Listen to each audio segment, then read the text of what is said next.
오늘 우리에게 주시는 말씀을 함께 읽으시겠습니다. 한 절씩 교독하겠는데요. 구약성경 학개 1장 1절부터 1장의 마지막 절 15절까지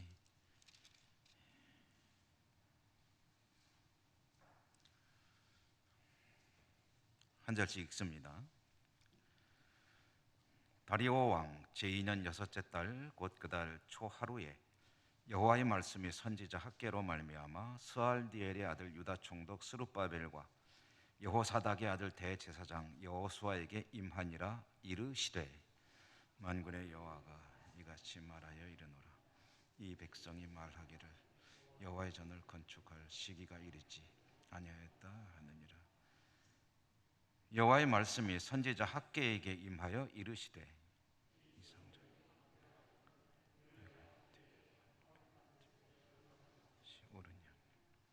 그러므로 이제 만군의 여호와가 이같이 말하노니 너희는 너희의 행위를 살필지니라.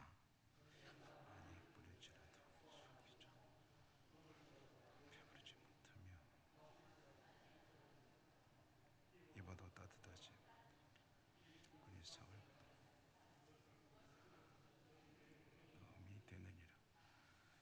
만군의 여호와가 말하노니 너희는 자기의 행위를 살필지니라. 성전을 건축하라. 그리하면 내가 그것으로 기뻐하고 또 영광을 얻으리라. 여호와가 말하였느니라.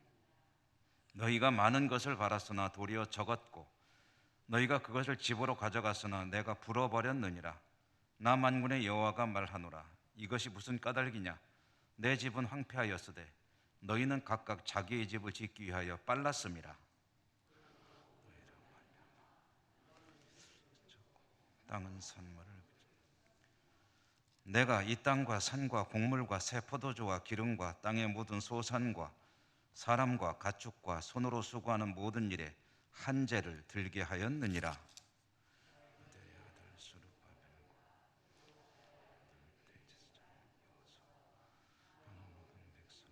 그들의 목소리와 선지자 학교의 말을 들었어. 이는 그들의 하나님 여호와께서 그를 보내셨습니다. 백성이 다 여호와를 경외하며 그때 여호와의 사자 학개가 여호와의 위임을 받아 백성에게 말하여 이르되 여호와가 말하노니 내가 너희와 함께하노라 하니라. 여호와께서 스알디엘 총독 스룹바벨의 마음과 여호사닥의 아들 대제사장 여호수아의 마음과 백성을 감동시키시고 와서 공사를 하였으니 그때는 다리오 왕 제2년 여섯째 달 24일이었더라. 아멘. 오늘도 주님 은혜가 함께 하시기를 기원합니다.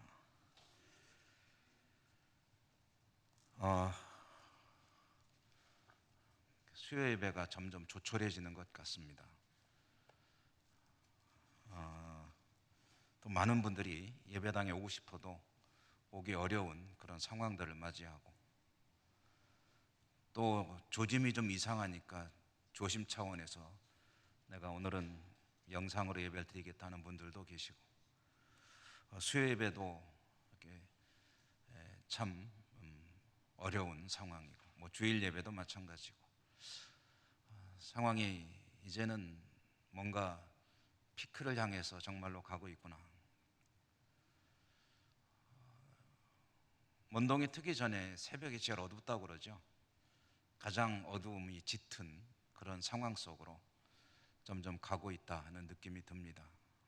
이 시기를 잘 이겨내고 또 다시 즐거운 마음으로 하나님 앞에 함께 나올 수 있는 그런 날이 속히 오기를 바라고요. 오늘 예배당에 나오신 여러분들 그리고 수요 예배이지만 그래도 영상으로 예배에 참여하는 모든 분들 주님 은혜가 함께 하시기를 기원합니다. 우리가 지금 이제 책을 읽고 있는 전에는 순서 따라 쭉 읽었으니까 좀 전체적으로 이해하기가 쉬웠는데 지금은 책을 오락가락하기 때문에 여러분들께서 지금 읽고 있는 책의 흐름을 놓치지 않도록 하기 위해서 제가 이제 수요일 날 첫 서두에는 항상 우리가 지금 뭘 읽고 있는지를 말씀을 드리죠.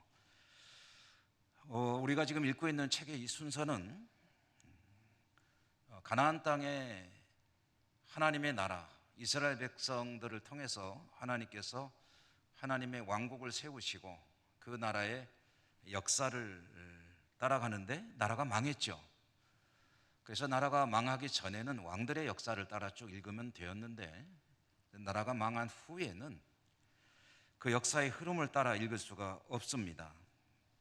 그리고 또 성경이 들려주는 이스라엘이라고 하는 나라의 역사 이야기는 우리나라 조선 왕조 실록과 같이 그런 형태의 이야기가 아니라 하나님의 백성들이 하나님 앞에 어떻게 살아갔는가 하는 신앙의 이야기가 성경이 들려주고 싶어 하는 이야기입니다.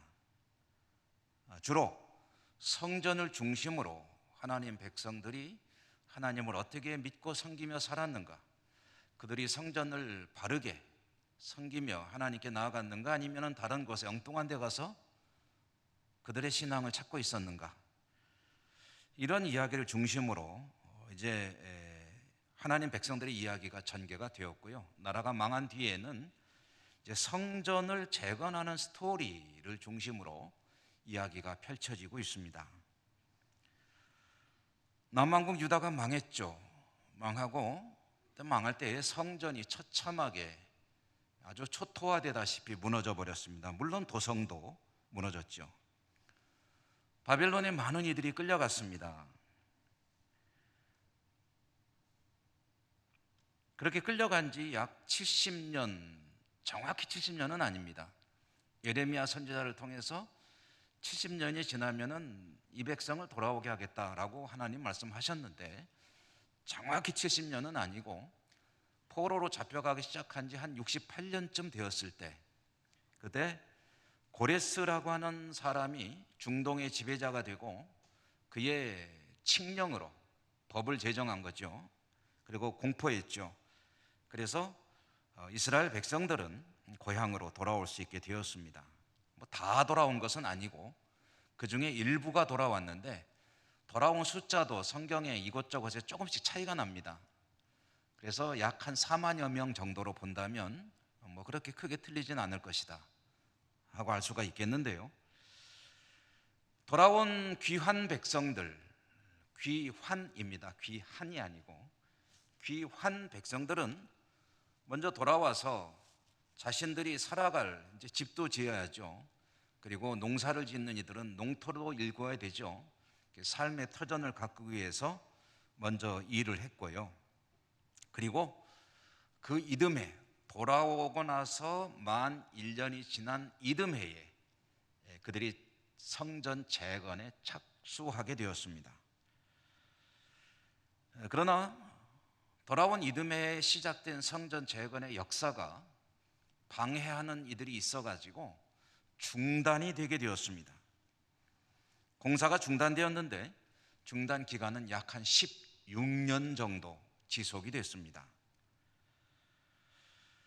공사가 중단되고 이렇게 오랜 기간이 흘렀을 때 하나님은 선지자를 보내서 말씀을 전하셨습니다.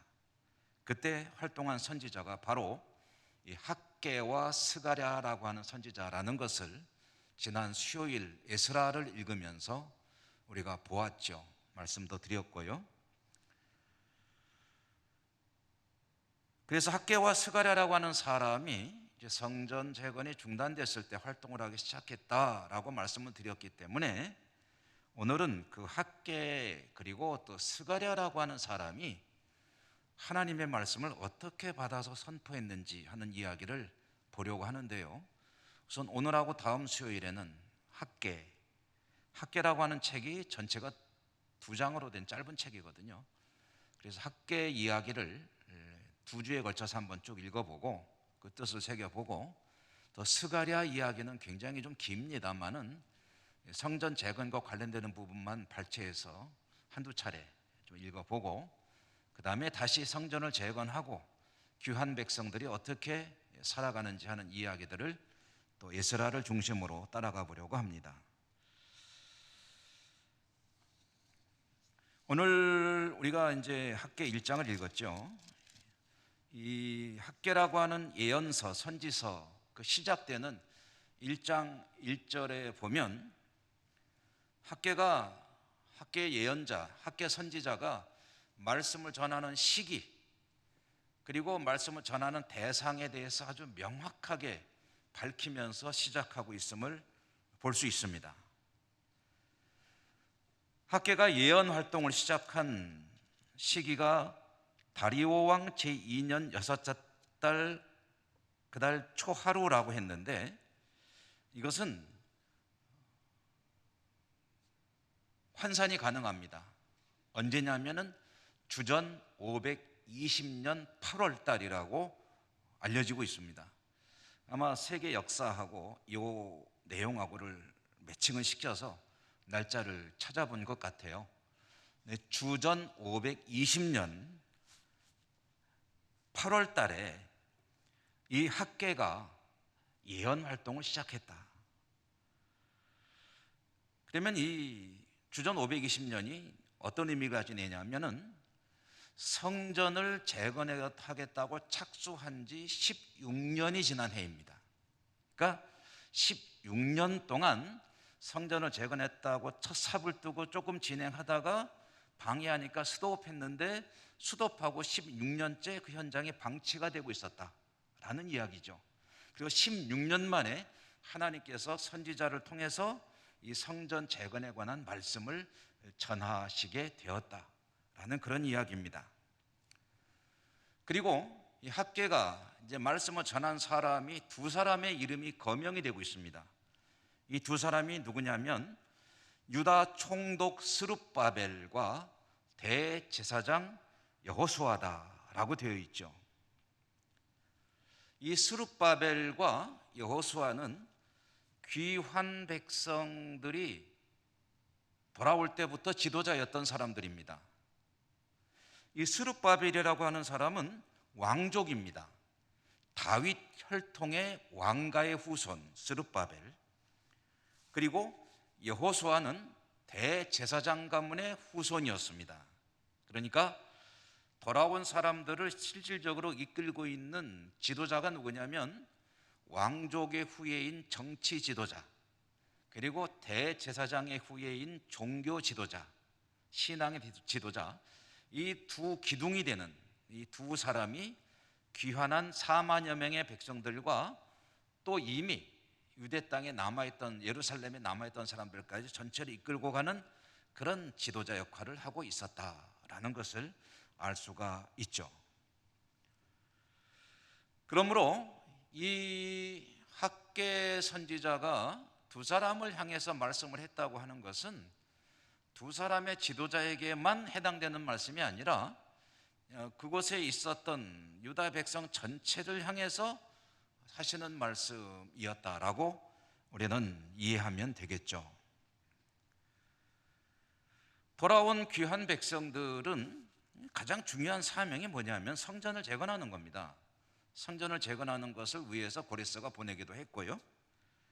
그런데 성전을 재건하려고 삽을 떴다가 사마리아 사람들의 방해로 중단했고, 그리고 16년 동안이나 다시 공사가 재개되지 않았다라고 말씀을 드렸는데요.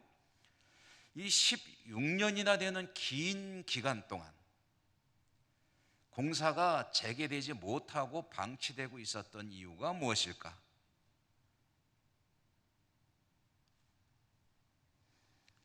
성전을 재건하는 것이 가장 중요한 사람들이 시작했다가 방해가 있다고 해서 스톱한 것까지는 그렇다고 치겠는데 어떻게 그것을 16년 동안이나 그대로 팽개쳐 두고 그러고 있었을까?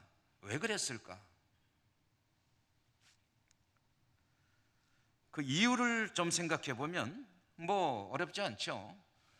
다시 건축해야 되겠다, 이 성전을 반드시 재건해야 되겠다는 그들의 의지가 그렇게 굳지가 결연하지가 못했다라고 볼 수가 있는 거겠죠. 성전 재건 의지가 식었다는 거죠. 별로 관심이 없다는 거죠. 만약에 그들이 의지가 굳건했더라면 성전을 어떻게든 재건해야 되는데 라고 노심초사하면서 길을 찾고 방법을 모색하고 했더라면 16년간이나 그대로 팽개쳐 놔도 쓸 리가 없지 않습니까? 그렇게 되었던 이유는 뭐 간단하죠. 성전 재건에 그렇게 큰 관심이 없었다. 성전 재건 의지가 약해졌다. 뜨겁지가 못하고 식어 있었다. 그러면 조금 더 들어가 보죠. 그들은 돌아올 때는 아주 큰 꿈을 품고 돌아왔을 것입니다. 성전 재건에 대한 열정과 의지도 대단했을 것이 당연합니다. 바벨론에서 고레스 칙령으로 돌아온 사람들의 전체적인 퍼센테이지가 얼마나 되는지는 정확히 알 수 없다고 말씀을 드렸죠. 4만여 명이나 돌아왔다고 한다면 적은 숫자는 아닙니다. 그리고 돌아온 사람들이 돌아오겠다고 결단한 것도 쉬운 일은 아닙니다. 그들은 처음에 포로로 끌려가서 어렵게 삶을 살았을지 모르겠으나 바벨론에서 삶의 터전을 안정적으로 꾸려가고 있는 사람들이 상당히 많았을 것입니다. 다니엘 같은 사람은 정치적으로도 크게 성공했죠. 이렇게 이제는 끌려간 사람들은 다 그 생명이 끝났고 이 돌아온 사람들은 다 바벨론에서 태어난 사람들일 텐데 거의 대부분이 이국 땅에서 태어나서 그곳에 살았던 사람들이 그곳에서 삶을 다 정리하고, 말하자면 자영업을 하던 사람은 자영업 하던 그걸 다 그대로 두고 직장 생활하던 사람은 직장에 사직서를 내고, 그리고 이제 돌아오니까 그곳으로 다시 돌아갈 일은 별로 없을 테니까 모든 재산을 처분하고 이제 돈으로 바꾸어 가지고, 요즘 같으면 이제 입금해서 온라인으로 어떻게 하겠지만 그 당시 같으면 이고지고 이게 짊어지고 오지 않겠습니까? 그렇게 해서 다 가산도 정리하고 모든 삶을 다 정리하고, 그리고 이제는 타향이 되어버린, 한 번도 가본 적이 없는 그런 예루살렘으로 마치 그들의 조상 아브라함이 길을 떠나듯이 그렇게 돌아오는 그런 결단을 한 사람들입니다. 이렇게 돌아갈 수 있기 위해서는 그들에게는 대단한 동기가 있지 않으면 그렇게 하기가 어려웠을 거예요. 여러분 같으면 어떻게 하시겠습니까? 그러니까 돌아온 사람들은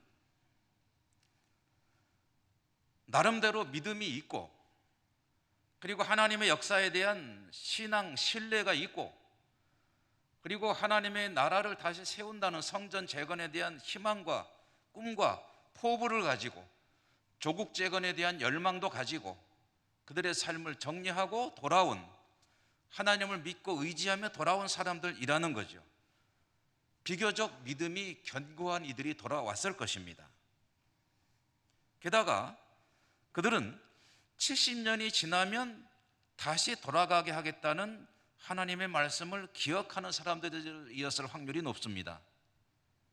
하나님께서 예고하신 대로 이제 우리들이 고향으로 돌아가는구나, 그렇다면 하나님 말씀은 틀림없는 것이로구나 라고 생각하면서 고향으로 돌아온 사람들이었을 거라는 거죠. 이것은 뭐 상식적으로 생각해 봐도 어렵지 않게 이해할 수 있는 그런 내용 아니겠습니까?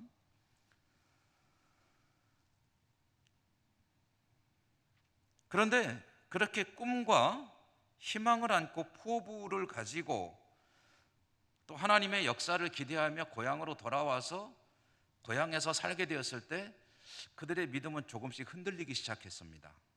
왜 그랬냐? 이렇게 하나님께서 말씀대로 이루시니 이런 성전 재건, 고향으로 돌아가서 터전을 잡고 새로운 삶을 개척하고 성전을 다시 세우고 나라를 회복하고 하는 이 모든 일들이 자신들이 생각하기에는 일사천리로 잘 전개되리라 기대를 했겠죠. 하나님의 역사가 있을 것이다라고 나름대로 꿈과 희망을 가지고 기대를 안고 돌아왔는데, 와서 현실적으로 살아보니 그들이 생각했던 것과는 많이 달랐다라는 거죠. 우선 집을 다시 마련하고 농토를 개간하고 그들의 삶의 어떤 먹고 살아야 하니까 그런 것들을 만들어 나가는 일이 쉽지가 않았을 것입니다. 그렇기 때문에 성전 재건이라는 가장 시급한 과제를 착수할 때까지 1년 이상이라는 기간이 필요했죠. 어쨌든 1년이 지나고 그 이듬해에 성전을 재건하려고 했습니다. 그래도 그 일이 가장 중요하니까 착수를 했는데 이 일이 글쎄 시작해놓고 보니까 곳곳에 장애 투성이었습니다. 순조롭게 진행이 안 되는 거예요. 순조롭게, 정말 순탄하게, 순풍에 돛단 듯이 매끄럽게 쫙 진행이 돼 나가더라도 쉽지 않은 일입니다. 그런데 이런저런 사유로 진행이 어려울 뿐더러 방해로 인해서 성전을 재건하려고 명령했던 왕실에서 스톱하라는 그런 명령까지 내려오고 할 때는 그들은 그만 낙심할 수밖에 없었죠. 지치고 힘들고 피곤한 가운데 실망하고 좌절하고 그리고 하나님을 향한 믿음도 시큰둥해졌습니다. 이런 얘기죠. 하나님께서 증거를 보여주시고 우리들을 고향으로 돌아오게 하셨다. 여기에서 성전을 재건하고 다시 영광스러운 조국을 되찾도록 이끌어 주셨다면 어려운 가운데 이 일을 시작하는 우리들의 모든 행보가 하나님의 은혜 가운데 형통해야 되는 거 아니냐. 좀 일이 술술 풀려야 되는 거 아니냐. 하나님이 적극적으로 나서셔가지고 어려운 일들은 좀 해결해 주시고 방해가 있으면 좀 막아주시고 필요한 것들은 넉넉하게 좀 공급해 주시고 그렇게 해서 이 일을 진행하는데 신바람이 나게끔 해줘야 되는 거 아니냐. 그런데 이게 뭐냐는 거죠.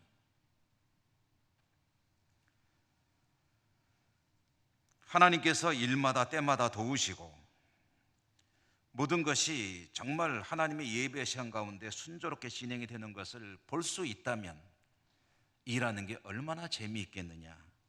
그런데 하는 일마다 이렇게 턱턱 막히고 대적자들의 방해 공작은 그대로 이루어지고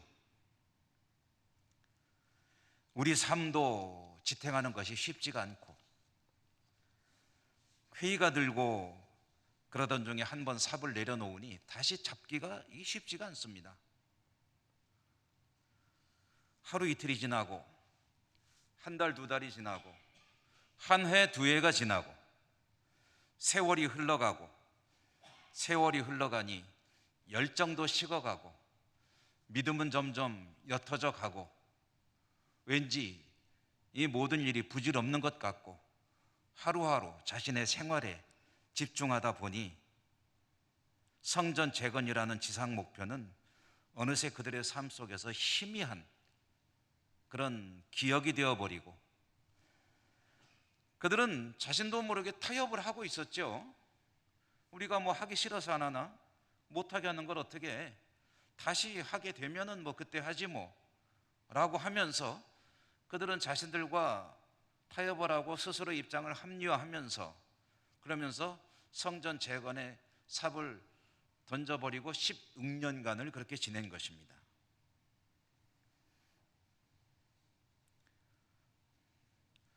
여러분 여기서 우리들에게 굉장히 중요한 영적인 원리가 도출이 됩니다.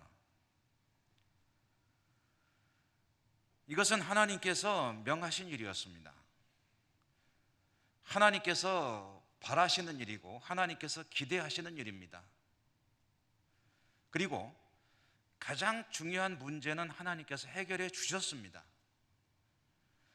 포로로 끌려가 살던 그들을 그곳에서 새로운 왕을 세우셔가지고 그를 통해서 고향으로 돌아갈 수 있는 길을 열어주셨습니다.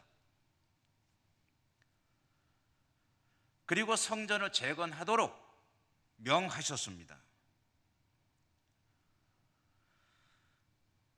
그런데 그 일이 순조롭게 진행되지 않았습니다. 그러자 그들은 좌절했습니다. 물론 모든 것이 예상대로, 기대대로, 원하는 대로 순조롭게 술술 풀려나간다면 얼마나 좋겠습니까? 그런데 그렇게 풀려나가지 않고 여러 가지 장애를 만나게 됩니다. 이거 왜 이러지? 라고 의문을 갖게 됩니다. 그리고 지치게 됩니다. 피곤합니다.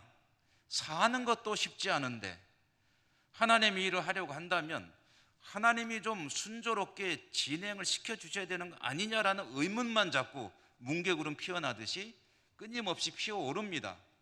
하나님 지금 도대체 뭐 하시는 겁니까?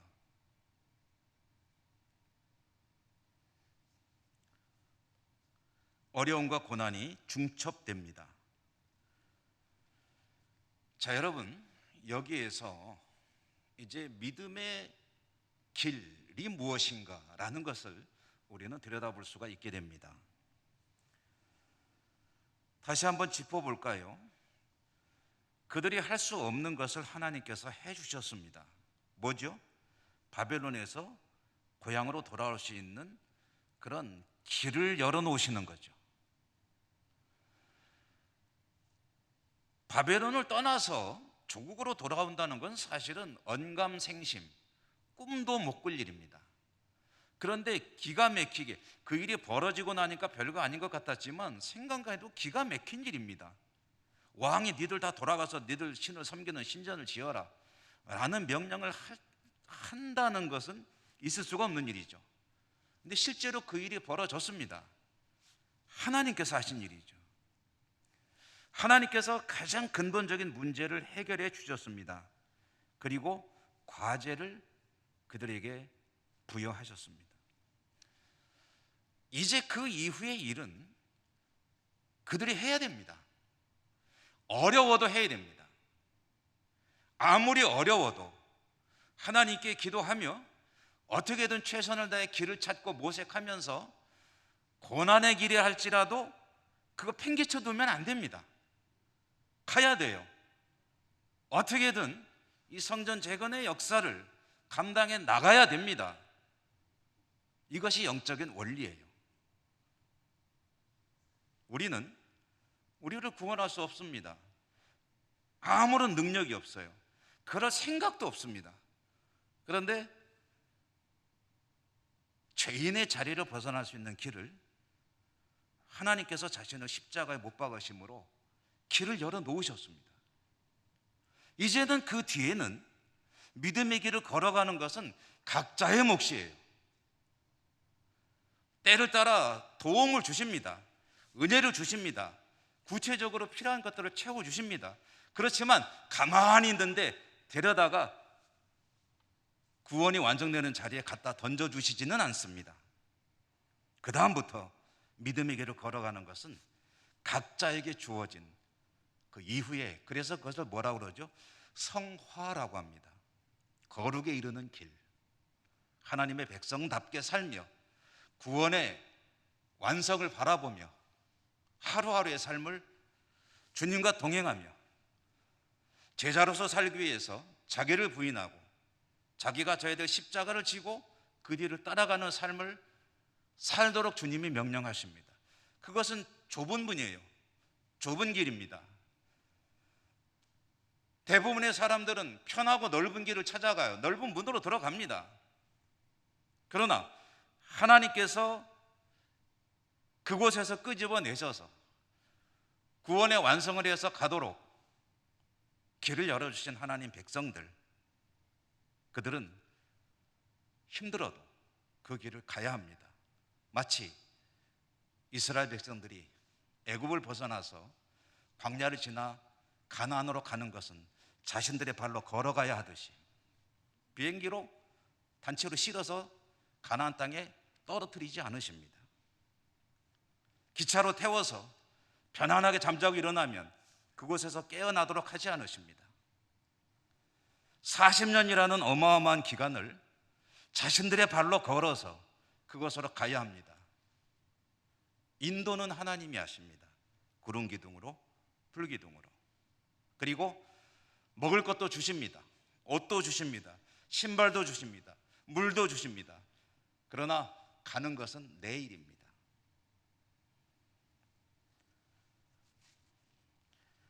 하나님께서 돌아오게 하셨죠. 해방시켜 주셨습니다. 그리고 성전을 재건하라 하십니다. 다시 하나님의 뜻이 이루어지는 하나님의 나라를 예루살렘 땅에 세우시라 하십니다. 이제 그 일은 그들이 해야 됩니다. 어려워도 해야 돼요. 방해하네? 허가가 안 나네? 어떻게든 허락을 받아내야죠.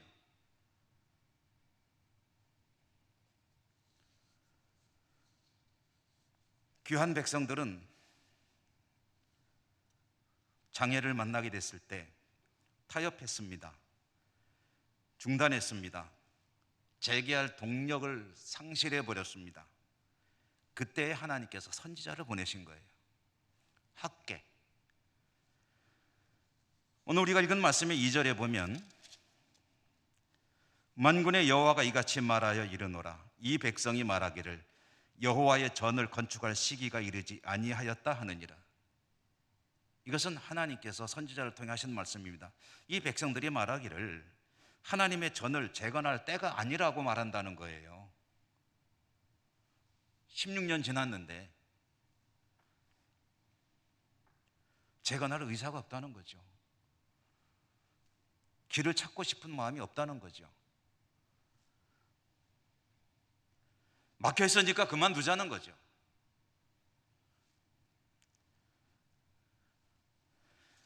하나님께서 말씀하십니다. 3절 이하에 보니까 4절에 그 말씀이 있죠.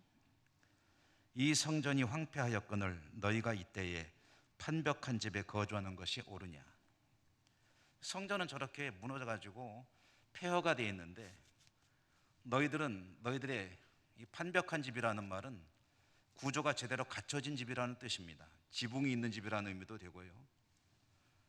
그러니까 뭐 어떻게 해석하면은 아주 번듯한 집에서 산다라는 의미로 해석해도 됩니다. 하나님께서 명하신, 하나님께서 그들과 함께 거하시는 성전은 저렇게 엉망으로 팽개쳐 놓았고 너희들의 집은 잘도 지어서 살고 있구나 라는 그런 뜻입니다. 이 이야기는 무슨 얘기겠습니까? 그들이 꿈을 안고 목표로 삼고 희망의 부포로 기대를 가지고 돌아왔던 성전 재건에 대해서는 어느새 잊어버리고 자신들의 삶의 문제에 얽매여서 하루하루 사느라고 정신이 없구나. 물론 삶의 터전이 중요합니다. 필요합니다. 그들에게는 물질도 필요하고 모든 것이 다 필요합니다. 그렇지만 무엇에 집중하느냐 하는 것은 좀 다른 문제입니다. 그들이 우선 집중해야 될 일은 우선 어느 정도 삶의 터전이 마련됐으면 그 다음에는 성전 재건을 위해서 힘을 써야죠.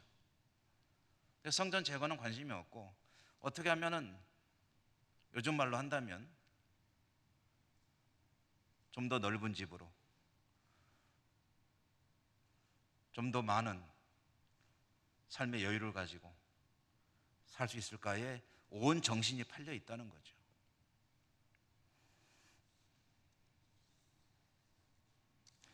그 뒤에 나오는 이야기가 어찌 보면 하나님께서 그런데 너희들이 그렇게 한다고 원하는 것이 다 이루어지느냐라는 질문입니다. 백성들이 하나님의 은총, 축복을 기대합니다. 그런데 그 은총, 축복이 원하는 것이 너희들에게 주어지느냐라는 질문을 하나님께서 하십니다.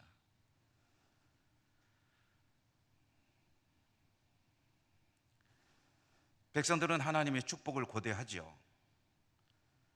그 하나님의 축복의 상징이 그들에게는 성전입니다. 성전은 하나님께서 그들을 만나주시는 만남의 장소이고 그들에게 은혜를 베푸시는 은혜의 자리이고 그들의 죄를 용서할 뿐 아니라 기도에 응답하시는 모든 축복의 근원이 되는 자리가 바로 이 성전입니다. 이스라엘 백성들에게는 그랬습니다. 오늘날은 좀 다릅니다. 이 예배당은 성전이 아닙니다. 그렇지만 구약 성경의 성전이 존재하던 시대에는 그랬습니다.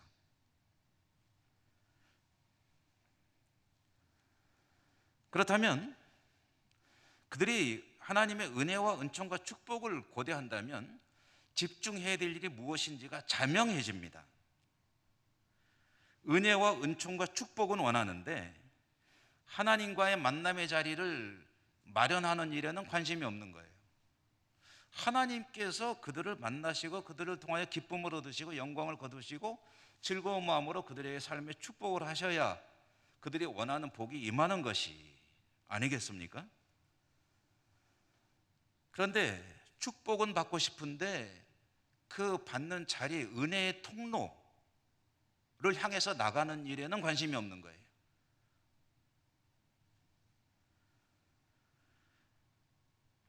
이것을 컵에다가 비유를 한다면, 여러분 이게 물컵 아닙니까?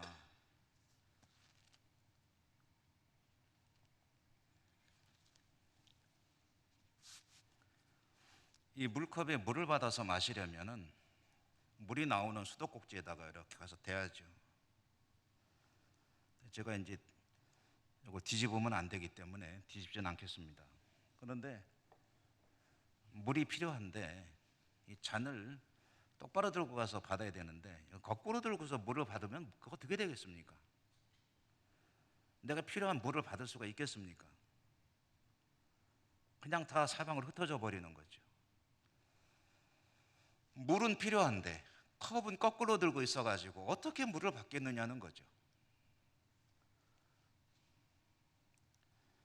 오늘 여러분 제가 이제 자세한 말씀은 안 드립니다만은 학계 1장에 있고 나머지 부분들은 너희들의 삶이 과연 어떻느냐라는 하나님의 질문입니다. 형통하더냐? 넉넉하더냐? 원하는 것들을 가지게 되더냐? 그것들이 다 세워져 나가 흩어져 버리지 않더냐? 왜 그런지 모르겠느냐? 하나님의 은총과 축복을 원한다면 하나님께서 복을 주실 믿음의 삶을 살아야 하는데 그 당시에 그들에게 가장 시급한 일은 성전을 재건하고 재건된 성전에 나가 하나님께 제사를 드리고 거기에서 하나님의 은혜를 받는 축복의 통로가 하루속히 마련되어야 되고 그것을 하도록 그들이 바벨론에서 1차로 돌아온 거거든요. 제일 먼저 돌아온 사람들입니다. 그런데 16년이나 팽개쳐 두고 있는 거예요.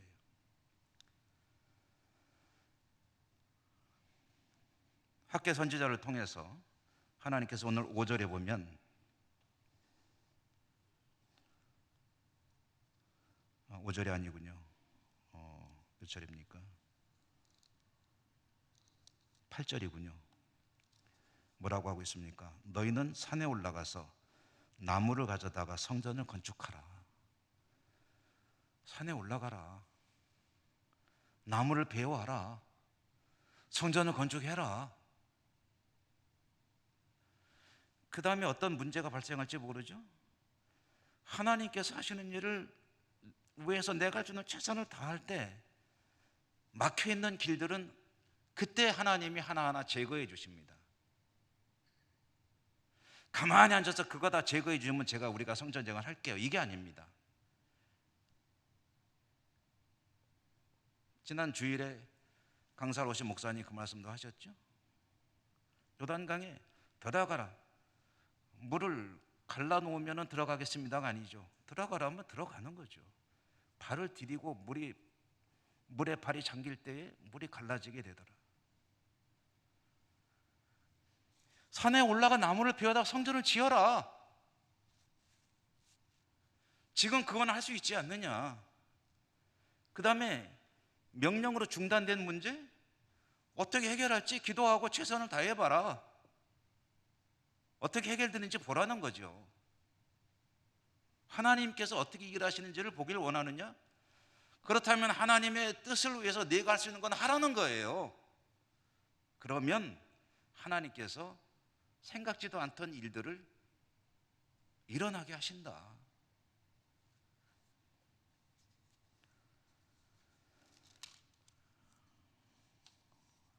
학계를 통해서 하나님께서 이렇게 이스라엘 백성들에게 아주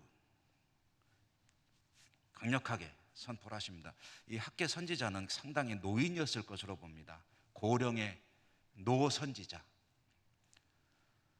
그가 하나님의 말씀을 이렇게 전할 때 오늘 말씀에 보니까 이 스룹바벨과 여호수아 두 지도자라고 그랬죠.